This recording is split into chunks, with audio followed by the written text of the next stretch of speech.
Ever found yourself boxed in, wanting to give your Sims more room to breathe and dream? Let's build up. First, we need to access build mode if you're already in live mode. Just click the hammer and wrench icon in the top right corner.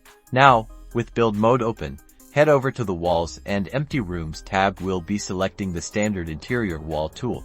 Position your cursor on the edge of your existing first floor foundation. Simply click and drag your mouse to draw the outline of your new second floor. Make sure it aligns with your first floor for a solid structure.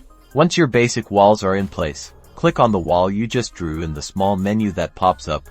Look for the wall height option. Ensure it's set to the second story. You'll see it visually extend upwards. Now for the crucial connection, the stairs. Go to the Stairs tab, choose your desired staircase and place it at the bottom of your newly constructed second floor, ensuring it connects seamlessly.